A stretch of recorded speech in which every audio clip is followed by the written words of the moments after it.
ఆత్మీయులైన YouTube ప్రేక్షకులకు నమస్కారం. నేను డాక్టర్ చిరుమమిళ్ళ మురళి మనోహర్.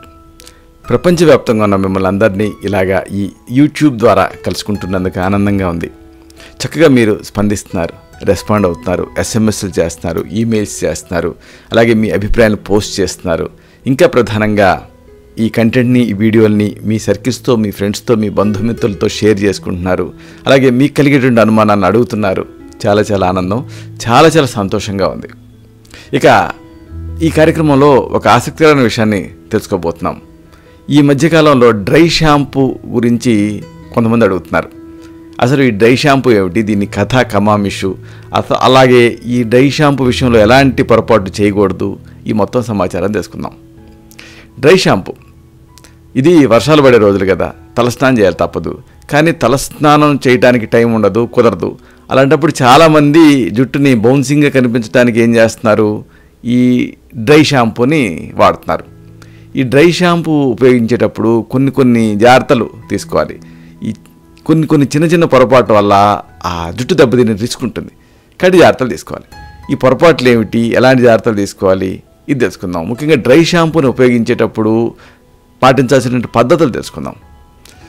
ముఖ్యంగా ఈ తలస్నానం చేయడానికి టైం లేనప్పుడు చాలామంది సెలెక్ట్ చేసుకునే ప్రత్యామ్నాయ మార్గం ఈ డ్రై షాంపూ. దీన్ని నేరుగా తల మీద ఇలాగా స్ప్రే చేసుకుంటారు. స్ప్రే చేసుకొని హెయిర్ని సెట్ చేసుకుంటారు. దీంతో ఆ కేశాలు కాస్త డ్రైగా, కాస్త ఒత్తుగా, కాస్త బౌన్సింగ్గా కనిపిస్తాయని అభిప్రాయం. అయితే ఈ తరహా షాంపూల్ని వాడేటప్పుడు కొన్ని పొరపాట్లు జరగకుండా జాగ్రత్త పడాలి. వీటిని వరుసగా తీసుకుందాం. ముఖ్యంగా ఇది బాగుంది కదా అని కొంతమంది రోజు చేస్తారు. అయితే ఈ డ్రై షాంపూని రోజు వాడొద్దు, ఇది ముఖ్యం. తలస్నానం చేయకుండానే కేశాలను మెరిపించి మిమ్మల్ని అందంగా కనిపించేలా చేస్తుంది కదా అని ఈ డ్రై షాంపూని రోజు వాడారనుకోండి, ఇబ్బందులు తప్పవు. ఎందుకంటే దీంతో ఈ కుదుళ్ళ దగ్గర రసాయనాలు ఎక్కువ మొత్తాల్లో పెరిగిపోతాయి. అలాగే ఈ జుట్టు నిర్జీవంగా, అలాగే డల్గా, లైఫ్లెస్గా మారిపోతుంది. కేశాలని మీరు కళగా, ఒత్తుగా కనిపించేలా చేయడానికే ఈ డ్రై షాంపూని ఉపయోగిస్తూ ఉంటారు కదా. అయితే కుదుళ్ళ దగ్గర ఉన్నటువంటి మురికి కానీ, రసాయనాలు కానీ ఈ షాంపూ అనేది వదిలించదు. ఎందుకంటే క్లీనింగ్ జరగట్లేదు ఇక్కడ. కాబట్టి తప్పనిసరి పరిస్థితుల్లో మాత్రమే వారానికి 1, మ్యాక్సిమం 2 సార్లు మాత్రమే ఈ డ్రై షాంపూని మీరు వాడండి, తప్పని పరిస్థితుల్లో. ఇక మరొక విషయం, ఎప్పుడు కూడా ఈ డ్రై షాంపూ విషయంలో తొందరపడద్దు. ఈ రోజుల్లో ఏ పని చేసినా టైం తక్కువ ఉంటుంది. దీంతో తొందరగా ప్రతిదీ మీరు కంప్లీట్ చేస్తూ ఉంటాం. అయితే ఈ డ్రై షాంపూ విషయంలో మాత్రం అస్సలు తొందరపడకూడదు. ఒకసారి ఈ షాంపూని స్ప్రే చేసుకున్న తర్వాత కొద్దిసేపు అలాగే వదిలేయాలి. ఆ తర్వాత ఒక హెయిర్ డ్రైయర్ని తీసుకొని లోలో సెట్ చేసేసి స్టైల్ చేసుకోవాలి, లేదా మునివేళ్ళతోటి మృదువుగా మర్దన చేసుకోవాలి. అప్పుడే ఈ కుదుళ్ళ దగ్గర ఉన్నటువంటి జిడ్డుతనం కాస్త తగ్గి కేశాలు కొద్దిగా హెల్తీగా కనిపించే అవకాశం ఉంటుంది, కళగా, ఒత్తుగా కనిపిస్తాయి. ఇక మరొక విషయం, ఇది ఒక రసాయన పదార్థం కాబట్టి అవసరానికి మించి ఎప్పుడు వాడకండి. జుట్టు ఒత్తుగా కనిపించేలా చేస్తుంది కదా అని అవసరానికి మించి డ్రై షాంపూని వాడితే ఇబ్బందులు వస్తాయి. దీంతో కుదుళ్ళ దగ్గర రసాయనాలు పెరిగిపోతాయి. దీంతో కుర్లకు సరైన పోషణ అందదు. దాంతో అవి నిర్జీవంగా అట్టగట్టినట్టుగా కనిపిస్తాయి. కాబట్టి చాలా మైల్డ్గా దీన్ని వాడాలి, చాలా తక్కువ వాడాలి. ఇక మరొక విషయం, ఈ షాంపూని ఏ టైంలో వాడాలనేది కూడా ముఖ్యం. డ్రై షాంపూ అప్లై చేసుకోవడానికి పగలే మంచి టైం ఏమో అనుకుంటారు, కానీ ఇది అపోహ. అవసరం అనిపిస్తే రాత్రి నిద్రకి ఉపక్రమించే ముందు ఈ షాంపూని స్ప్రే చేసుకోవచ్చు. స్ప్రే చేసుకొని కొద్దిసేపు ఉండనిచ్చి మృదువుగా మర్దన చేసుకొని అలాగే నిద్రపోవచ్చు. అప్పుడు కుదుళ్ళ దగ్గర ఉన్నటువంటి ఆయిలీనెస్ బాగా తగ్గుతుంది. అలాగే ఇది జుట్టు కూడా జీవంతో కనిపిస్తుంది, కళకళలాడుతూ కనిపిస్తుంది. ఇక మరొక విషయం, దీన్ని ఎప్పుడు దగ్గరగా వాడకండి. అంటే కుదుళ్ళకి దగ్గరగా ఈ డ్రై షాంపూని స్ప్రే చేసుకుంటే ఇబ్బందులు వస్తాయి.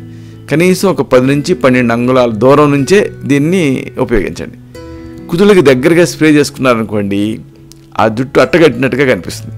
అంతేకాదు కళావిహీనంగా ఎండిపోయినట్టు కూడా కనిపిస్తుంది. ఇక మరొక విషయం, ఈ మర్దన, అలాగే స్టైలింగు, ఇవి కూడా ముఖ్యం డ్రై షాంపూతో పాటుగా. ఈ డ్రై షాంపూ చేసుకున్న తర్వాత చాలామంది హెయిర్ స్టైలింగు చేసుకోరు, లేదా మర్దన చేసుకోరు, అలాగే వదిలేస్తారు. దీంతో ఆ షాంపూ సమానంగా పరుచుకోదు. అప్పుడు ఆశించినంత ఫలితం కనిపించదు.